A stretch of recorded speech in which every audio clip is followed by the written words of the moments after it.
Bienvenue à tous et merci de nous recevoir. Merci de regarder votre nouvelle émission, nouveau numéro de votre magazine Avec Floride. Avec Floride, aujourd'hui reçoit un acteur politique ici en République démocratique du Congo. Avec lui, nous ferons l'accent sur l'actualité politique en RDC, mais évidemment un point sur la situation sécuritaire dans l'Est de la République démocratique du Congo. Nous recevons pour vous le politiste India Omari. Il est également cadre du PPRD. Il est notre invité aujourd'hui. Bienvenue et merci d'avoir accepté notre invitation.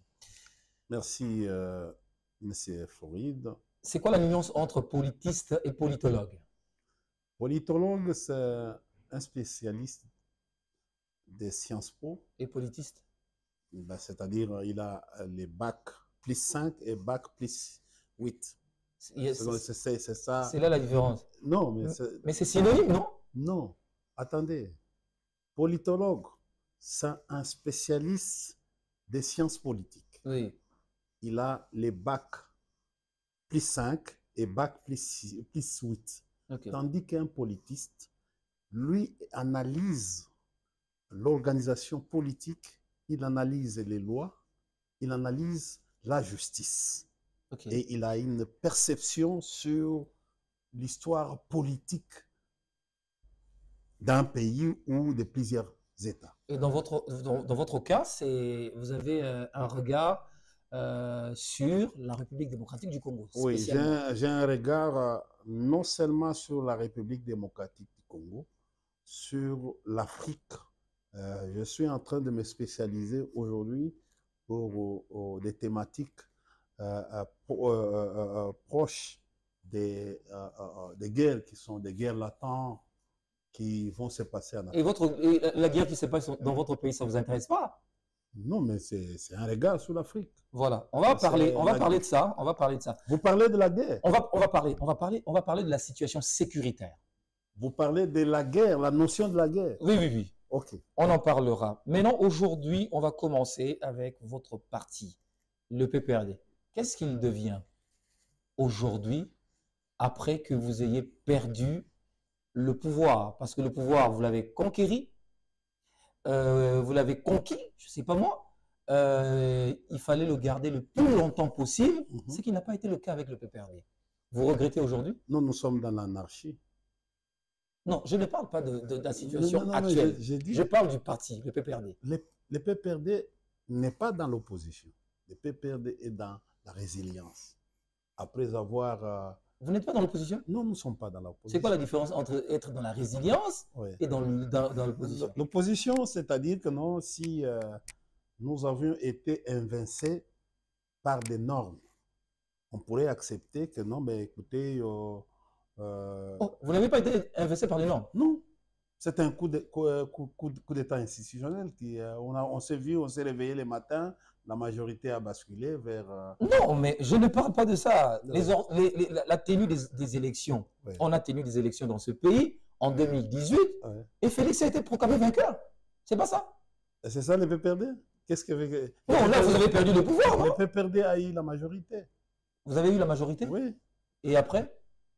Mais c'est ça le problème, la notion du pouvoir. Moi, je parle du pouvoir. Vous avez perdu le pouvoir en 2018, non? Non, qu'est-ce que vous voulez parler du pouvoir? Si on a perdu l'élection présidentielle, oui, et on a gardé la majorité au niveau du Parlement. Et ce n'est pas une perte de pouvoir. Ok. Vous savez que non, nous avions... Ah, vous avez perdu le pouvoir présidentiel. Attendez. Ok. Vous savez que Louis de la Seconda et de Montesquieu, que vous appelez Montesquieu, a réfléchi en faisant fi au pouvoir qui existe. La séparation du pouvoir. Non, il réfléchissait sur la monarchie, sur l'autoritarisme, sur la République. Mais en allant trop sur la République, il a imaginé comment il faut constituer trois pouvoirs qui doivent être séparés et qui doivent travailler en harmonie. Alors, dans la réflexion, nous nous sommes dit que nous n'avons pas. Si on a perdu au niveau du pouvoir exécutif, donc, c'est-à-dire dans l'exécutif, il y avait bicéphale. C'est-à-dire le président de la République et le gouvernement. Oui. Nous avons perdu au niveau du président de la République. Oui. Mais on la magistrature suprême. Oui. C'est-à-dire, on était là, dans les pouvoirs. Et on était dans les pouvoirs exécutifs, nous étions là. Dans les pouvoirs pratiquement le Parlement, je peux dire pouvoir législatif, nous étions aussi là. Donc, on n'a pas perdu les pouvoirs. Alors, pour l'instant, vous avez perdu les deux. En 2018, quand les élections ont été organisées, 2019, 2020, quand vous parlez de ce coup d'État, mais pourquoi ce coup d'État a-t-il finalement eu lieu? Où vous avez perdu la majorité? Ça fait mal jusqu'à aujourd'hui. Ce qui se passe aujourd'hui, c'est du tohu-bohu, c'est un pouvoir de fait. Pourquoi vous l'avez perdu? Vous l'avez perdu dans quelles conditions? Moi, je dis, ce qui se passe aujourd'hui, c'est un pouvoir de fait. C'est un pouvoir illégitime, un pouvoir irrégulier. C'est un coup de force, c'est un braquage électoral. Nous les considérons comme ça. Nous considérons qu'aujourd'hui, je pense que non, comme tu lis beaucoup. Mais vous n'avez pas... Attendez, comme tu lis beaucoup, je vais vous donner l'histoire des triangles, où il y a au-dessus, nous avons les normes, nous avons l'anarchie et les pouvoirs. C'est-à-dire, l'anarchie aujourd'hui fait à ce que les normes tombent pour aller vers les pouvoirs. C'est ça que nous sommes en train de voir au Congo. C'est l'anarchie qui crée un pouvoir. Et ce pouvoir-là, dans les contenus, est vide. Mais lorsque Félix Tshisekedi a été élu, pourquoi ça a pris autant de temps pour former le gouvernement? Vous l'avez compliqué. Quand il a été élu, la formation du gouvernement a pris 13 mois. 12 ou 13 mois. C'est sans... Vous parlez de... bon, vous savez, nous sommes scientifiques. Oui, oui. On nous demande pour un travail, il faut se circonscrire dans les temps et de l'espace. Oui. On parle de quoi? Oui, parce que vous avez parlé du pouvoir législatif. Oui. Pouvoir législatif. De notre période où... Juste après 2018, quand il a fraîchement pris le pouvoir et que la majorité s'est constituée, vous avez compliqué Félix la tâche. C'était difficile de pouvoir mettre en place un gouvernement. Il s'est compliqué la tâche lui-même. Comment ça? Parce qu'au fait, il est venu directement avec les programmes 100 jours. Il voulait gérer les pouvoirs d'une manière absolue. C'est la monarchie absolue. C'était ça? Oui, c'était ça. Parce que, mais un président a toujours été évalué sur base de son premier jour, non? C'est quoi? C'est pas ça? Vous tirez ça de quel texte? C'est pas légal. C'est pas légal. Donc ça, c'est la première erreur. Vous tirez, c'est la première erreur. Parce qu'il voulait dire, moi, je suis président, je peux aller vers la monarchie. C'est-à-dire, il y a eu un sentiment de vouloir s'accaparer, centraliser les pouvoirs tout autour de lui. On ne devait pas avoir un autre centre de décision. C'est comme ça qu'il a fait ça. Contrairement à la Constitution, c'est en violation de la Constitution. Quand on dit programme de 100 jours du président de la République, il n'existe pas dans la Constitution. Le programme du gouvernement. Voilà. Ça, c'est une première erreur. Première erreur constitutionnelle. Grave. Si on avait une bonne justice dans ce pays, le président devait être... C'est une même haute trahison. Vous savez, on ne gère pas un pays avec les chimères, on gère un pays avec la responsabilité, avec la responsabilité. Mais alors, la perte des députés au niveau de l'Assemblée nationale, cette traversée massive des députés, c'était dû à quoi? Parce que c'était les députés de votre famille politique. Pourquoi ont-ils traversé? Cette affaire-là va faire à ce que nous aurons toujours des problèmes au Congo. Avec les arrêts de la Cour constitutionnelle, les arrêts de 2021, vont faire à ce que ce pays ne marchera pas. C'est-à-dire? C'est-à-dire, les majorités vont toujours basculer. Tu as appris ce que la dernière sortie médiatique du président Bahati Lukwebo, qui regrette, qui dit que non, maintenant, nous n'allons plus continuer à accepter les désordres, on va rentrer à la normalité. C'est-à-dire, il a dit que lui, qui est président du Sénat, qui est même l'héritier... Il avoue qu'il y avait du désordre. lui a avoué publiquement. La norme, c'est quoi dans une Assemblée nationale, par exemple? La norme. Dans une Assemblée nationale, Oui. c'est de respecter la Constitution d'abord comme Bible. Oui. Deux, règlements intérieurs. Il faut les respecter. Et les autres lois du pays. L'Assemblée nationale, c'est les constituants. C'est eux qui légifèrent et qui contrôlent et qui ont encore d'autres missions en dehors du contrôle et de légiférer. Ils ont des missions de plaidoyer. Alors, Oui. dans ce cas, Oui. si les 5 premières années a été pratiquement ce que vous qualifiez de braquage, je crois que pour les années à venir, je crois qu'on est bien parti. Vous avez un président qui a été élu et vous avez une majorité qui va se dessiner en faveur du président de la République. Nous sommes dans la norme, ça va? Le président a été élu. C'est une question que je pose. Mais j'ai appris que Kadima parle de la nomination. Kadima? Oui, il parle de la nomination. Il parle de la nomination où et quand? Oui, ils disent sont nommés. C'est un lapsus. Écoutez. C'est un lapsus.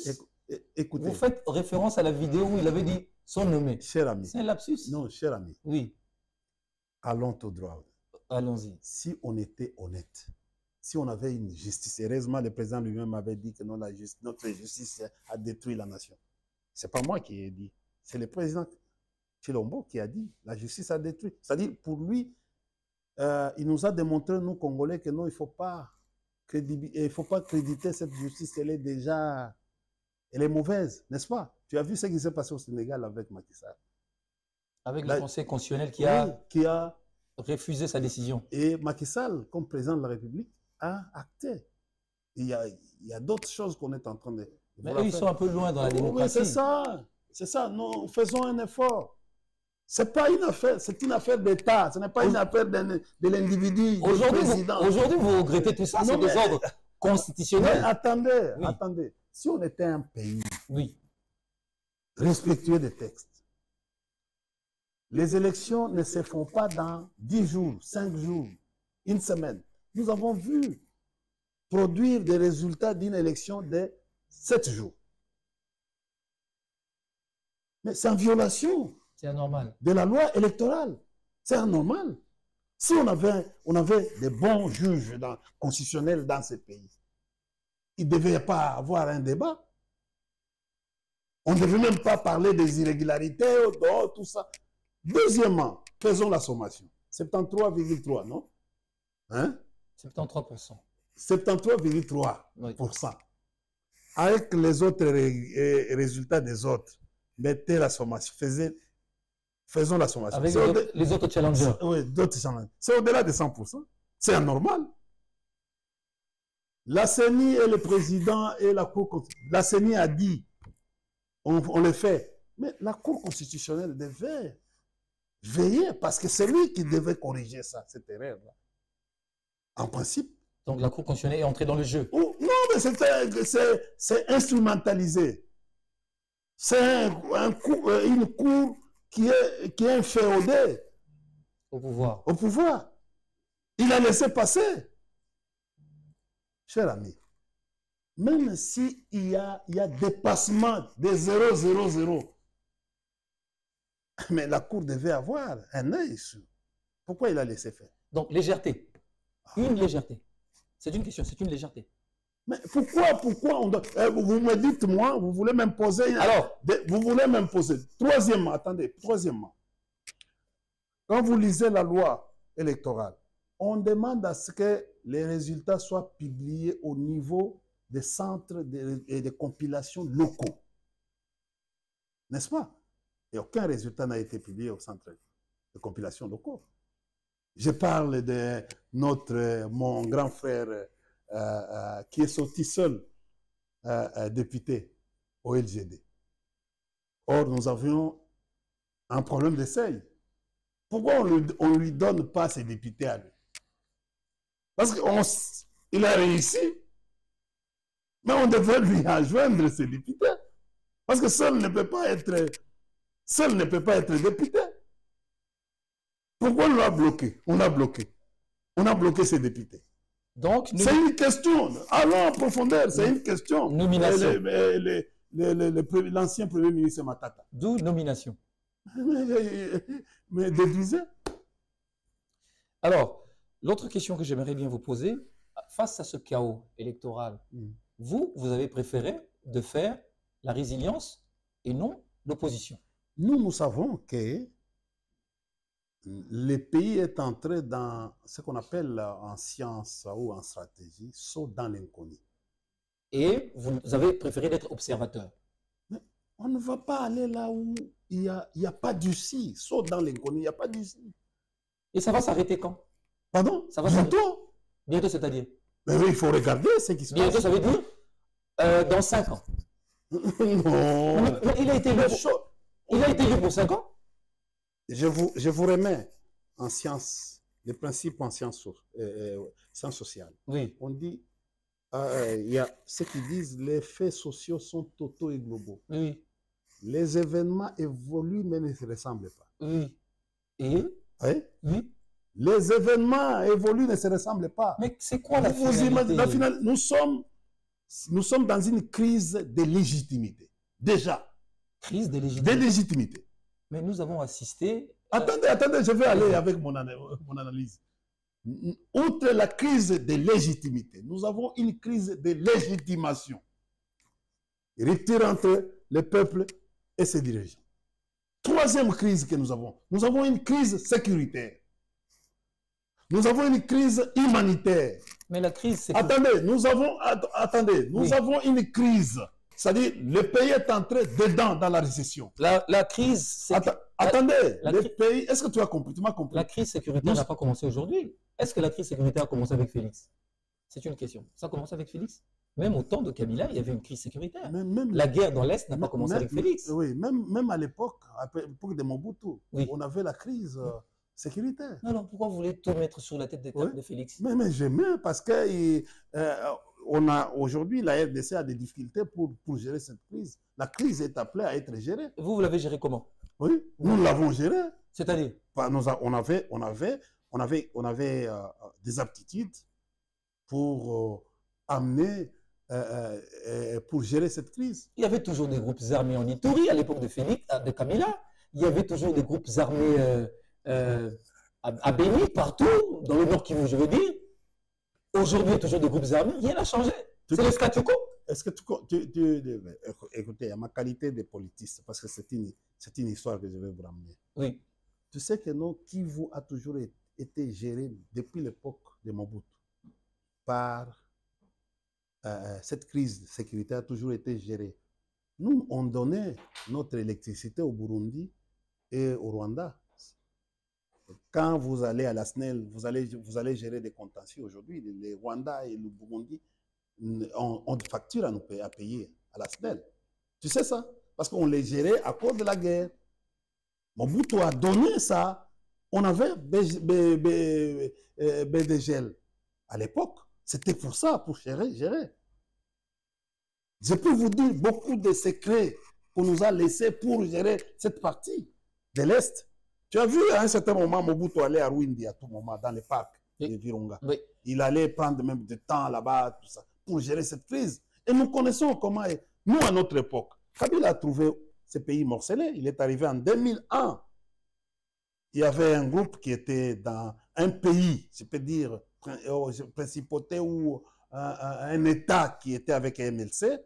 Il y avait qu'on appelait composante. Il y avait un État qui était avec RCD, qu'on appelait composante. Il y avait des entités Maï, il y avait des entités comme RCD KML et RCD National. Qu'est-ce qui a changé aujourd'hui? Kabila, en arrivant, il s'est dit, je vais réunifier mes frères. Et c'était ça l'objectif. Diplomatiquement, il a réussi à ramener tout le monde ici. Mais les groupes armés? Non, mais c'est-à-dire, il a... Tu veux que je te non, ce sont des questions que je pose. Nous avons fait l'effort en termes de sécurité, c'est l'éradication. L'éradication, c'est-à-dire diminuer les capacités nocives de nuisances, de ces groupes. Et les gérer. C'est-à-dire les gérer. Ah, vous gérez les groupes armés? Nous avons pu gérer les groupes armés en les diminuant sensiblement. Vous préconisez. D'abord, pour sauver la République. D'abord, on ne peut pas parler de la guerre en RDC. On parle d'une manière officielle. La guerre, c'est quoi? Par la définition simple. Classique. Oui, c'est un conflit violent armé. Nous rentrons à la Constitution. Si vous avez la Constitution, lisez-moi l'article 86. Là, ça dit quoi? La même guerre, c'est une rupture de la paix. Quand vous allez dans les cours, une branche de ce qu'on appelle irologie, c'est-à-dire une branche des relations internationales qui étudie sur la paix. Oui. On dit quand il y a rupture de la paix, c'est déjà la guerre. Et ce qui se passe chez nous? Ce qui se passe chez nous, c'est compliqué. Je donne un exemple. Les joueurs Luvumbu qui jouaient au Rwanda. Quand il a fait le geste là de Mouyaya, Patrick Mouyaya. Stop génocide. C'est lui qui a inventé ça. Qui ça? Mouyaya. Non. Oui.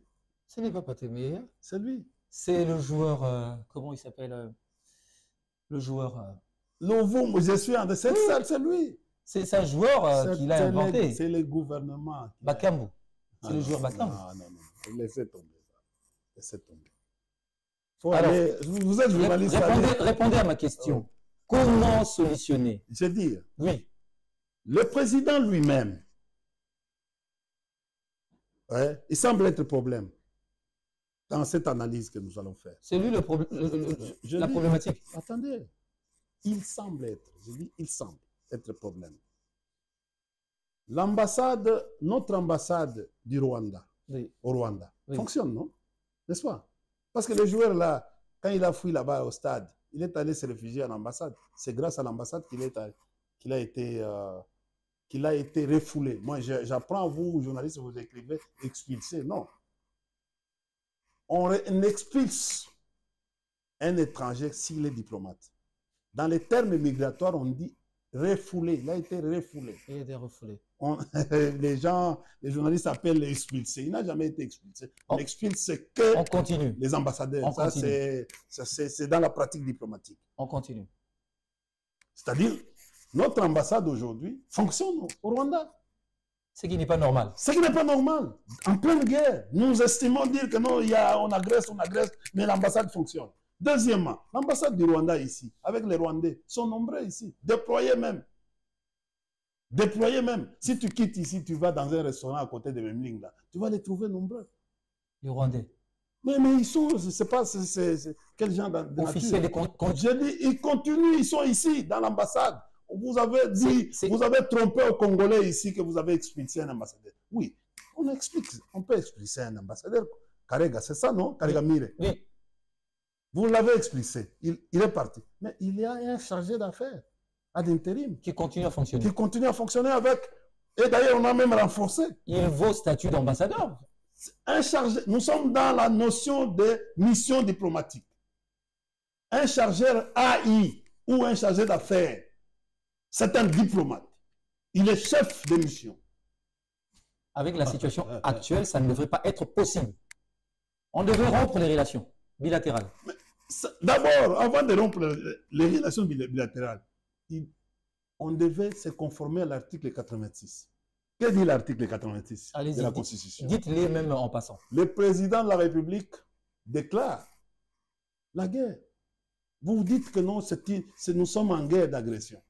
Vous-même, après avis du Conseil, tu peux lire, hein? C'est-à-dire il déclare la guerre après débat et délibération au sein du gouvernement, après avis du Conseil supérieur de la défense, et il informe le Sénat et l'Assemblée nationale. Mais nous avons un gouvernement sortant, nous avons une Assemblée nationale qui est en train de... Vous êtes en face d'un politologue, non? Je pose une question. Nous avons un gouvernement sortant, non? Je ne sais pas. Quelle est la qualification que vous voulez? C'est vous qui êtes là pour répondre. Non. Dans le contexte actuel, oui. Est-ce que le gouvernement dont on parle et l'Assemblée ou le Parlement dont on parle, dans la disposition? Le président piétine les lois du pays. Il n'y a rien qui marche. Je vous ai dit les triangles, les normes, l'anarchie et les pouvoirs. l'anarchie provoque, fait descendre la charpente et pour avoir le pouvoir. Donc pour l'instant, il doit piétiner.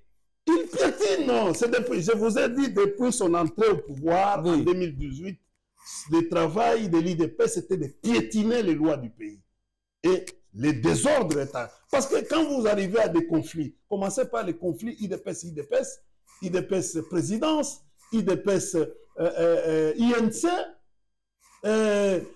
présidence avec le gouvernement, avec l'Assemblée nationale de Mabunda, présidence avec le Sénat de... C'était Mwamba, présidence avec Inunkamba. Il y a eu même des désordres qui sont allés jusqu'aux institutions locales. Tu vois aujourd'hui, rien de développement. Pourquoi pas à cause des conflits? Alors, vous venons au niveau... Dis-moi aujourd'hui, qu'est-ce qui va marcher? Quand moi je vous dis que non, je suis serein. Et quand je vous dis que non, rien ne marchera. Parce que j'ai des indicateurs politiques qui me démontrent que rien ne marchera. Aujourd'hui, au moment où nous sommes en train de vous parler, nous vous parlons.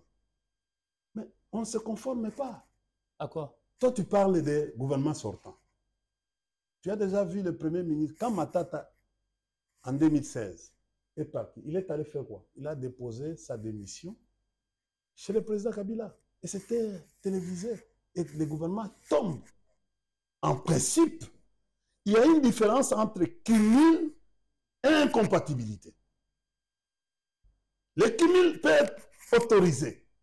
Cumul, c'est contre les lois. Non, mais non, ce n'est pas contre les lois. Cumul, on ne peut pas cumuler. Non, on peut cumuler. C'est-à-dire? Un député national peut être PCA et député. C'est le cumul. Non, ça c'est différent. Non, mais non. Ça c'est différent. Ça c'est différent. C'est pour cela que je dis. Est-ce que ce n'est pas cumul? Mais ça c'est Attendez, différent. ce n'est pas cumul. Mais pour le cas. Pour la Constitution. Pour le cas du président. Attendez. Non, attendez. Laissez que je termine mon idée. Ici, la Constitution refuse l'incompatibilité. Voilà. Il accepte le cumul, mais il refuse l'incompatibilité. Il faut qu'on se comprenne. La Constitution ne parle pas de cumul, il parle de l'incompatibilité. Pour le moment, un Premier ministre, pourquoi on a imaginé que les trois pouvoirs-là ne puissent pas, tu ne puisses pas être dans les... Tu es au même moment comme Madame Rose, le ministre de la Justice. Madame Rose, oui. Oui. Il a déjà été nommé premier avocat général, je crois en 2020 ou 2022. Le 15 septembre 2022, il a été nommé par ordonnance du chef de l'État, en étant ministre. Donc, il est à la fois au pouvoir exécutif et législatif. Non, judiciaire. Judiciaire. Mais on laisse tomber. Ici, je te parle des cas. C'est ça l'incompatibilité. Mais c'est de l'incompatibilité. Parce qu'il se retrouve anticonstitutionnel. Anticonstitutionnel. Pourquoi on ne sanctionne pas, madame? Parce qu'on dit toutes les actes sont antérieurs, sont abrogés, tout ça. Vous connaissez ça? Mais madame ministre, mais monsieur je vous donne pour le moment. On évolue. Oui. Pour le moment. Le Premier ministre, il est Premier ministre et député au même moment. Il se retrouve dans les deux pouvoirs. Mais il va déposer sa démission? Il va déposer. Ici, chez vous, les plénières sont avant la validation des mandats. C'est ce qui se passe ici. Les délais déjà expiré. Ceux qui ont démissionné, comment tu peux comprendre? Tu sais, à un certain moment, je félicite les Matata pour sa rigueur. Un vice-ministre qui démissionne avant un premier ministre. Et vous trouvez ça normal? C'est un désordre. Ça ne se passe pas comme ça. Ça ne se passe pas comme ça. Ça devait se passer comment? Le premier ministre qui s'est retrouvé dans les camps d'incompatibilité devait déposer. Quand un premier ministre dépose sa démission, c'est tout le gouvernement qui tombe. Et on va parler maintenant de l'expédition des affaires courantes. Ça devait se passer dans les normes. Et puis de deux, tu sais que non, même si le premier ministre, même si les ministres là démissionnent, comme c'est le cas aujourd'hui, ils démissionnent, quelques ministres démissionnent, mais tant que le président ne prend pas acte, ces gens-là vont continuer. C'est ça ce qui se passe aujourd'hui. Regarde, les gens qui ont démissionné hier, on leur dit aujourd'hui de ne plus faire. Il y a des gens qui ont retiré. Parmi quelques ministres, il y a des gens qui ont retiré. Et qu'ils ont dit que non. Quand on pose la question, est-ce que le ministre de l'Intérieur va démissionner. Il ne démissionnera pas. Oh, le Premier ministre, il ne va pas démissionner. Tout ça, c'est quoi? La peur. Parce que Jean-Pierre Bemba, il sera Premier ministre intérimaire, ministre des Finances. C'est lui qui va ordonner les dépenses. Et il sera le vice-premier ministre à la Défense. Regardez les pouvoirs qu'on va donner. Et c'est pourquoi ça fait peur. Écoutez, nous entrons dans une situation. C'est ce qui, en fait, c'est la peur. Qui a peur maintenant? Je ne sais pas.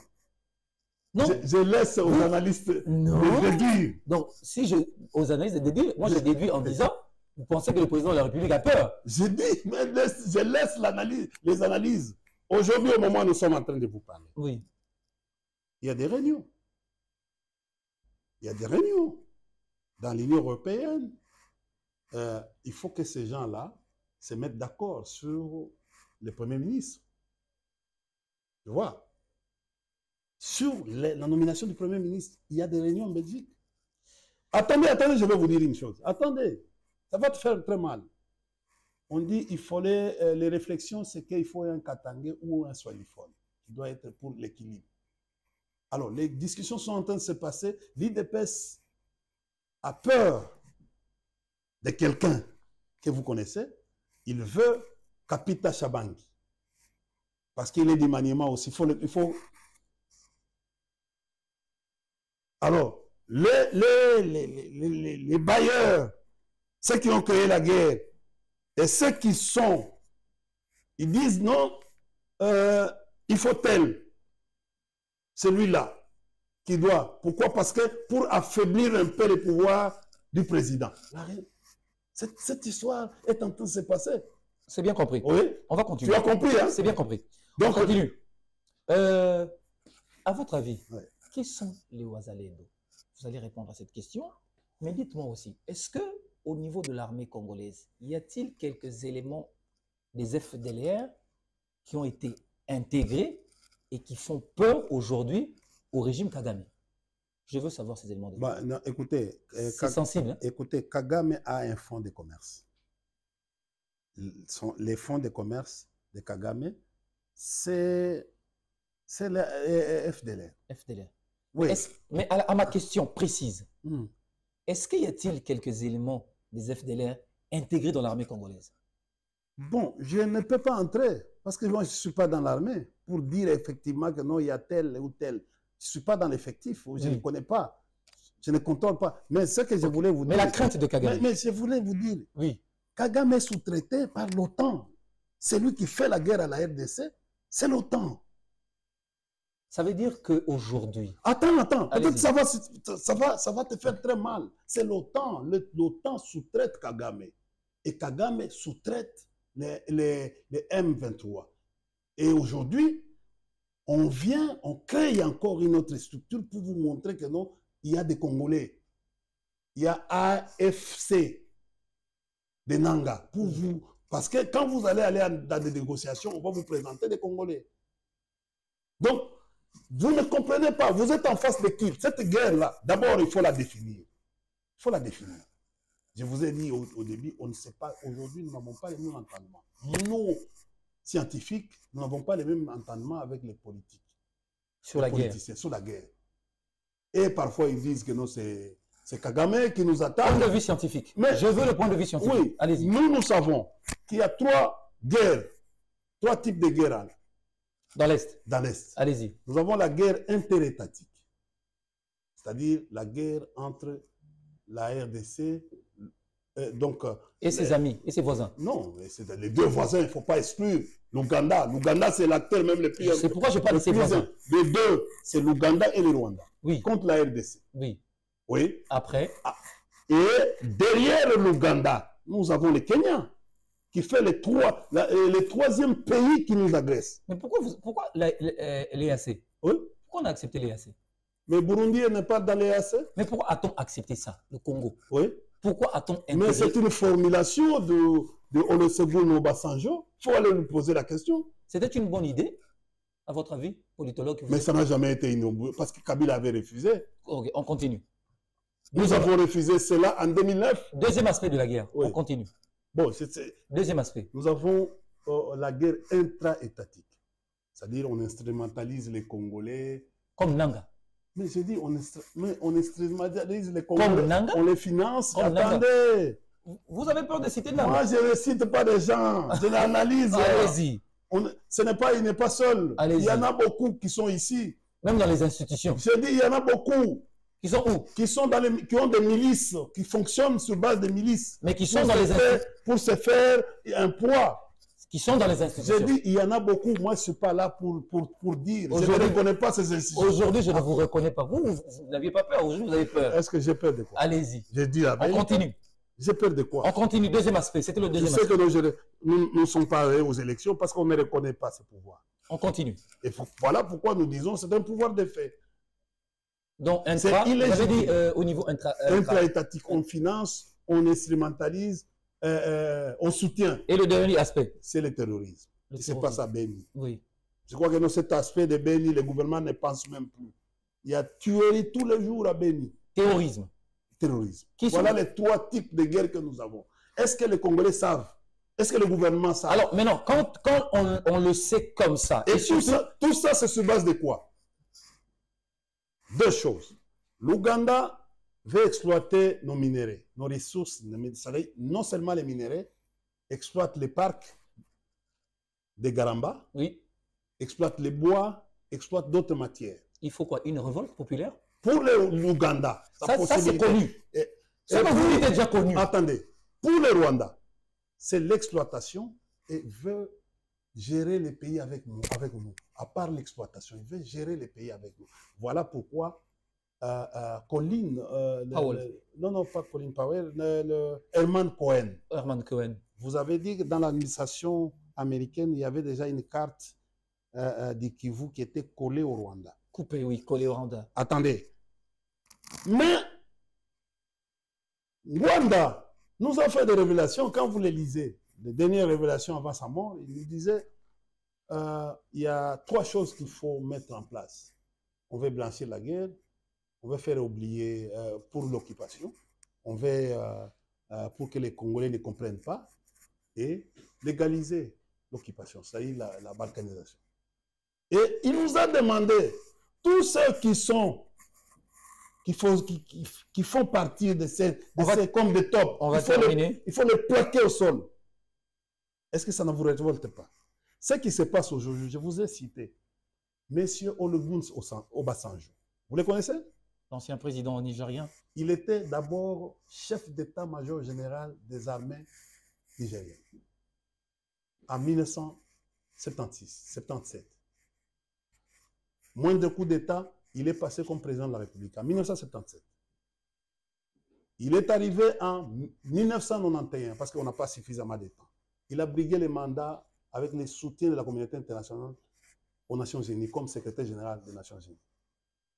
En 1991, il a été battu par Boutros Ghali. Il arrive en 1999. Il brigue le premier mandat. Il a obtenu 62,3%. Évolue parce qu'on J'évolue rapidement. On va finir.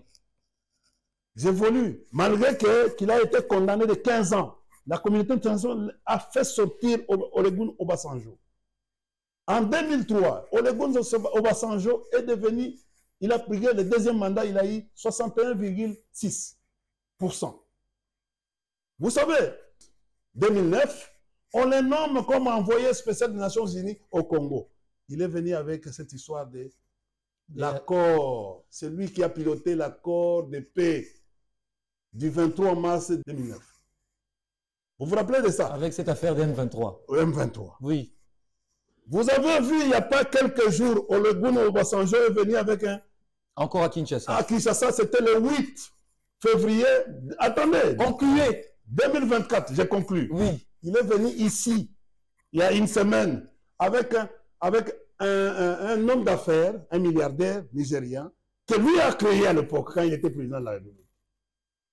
Il lui a présenté pour venir exploiter, il va faire des minéraux, exploiter les minéraux, tout. Oui. C'est louche. J'ai dit, attendez, c'est louche. C'est comme... Hier, il y a une résolution de l'Union européenne. Avec le Rwanda. Avec le Rwanda. Ça choque. Pour les minéraux. Pour les minéraux. Regardez, toujours les minéraux. Ce type-là, il vient parce qu'il a toujours été pro-rwandais.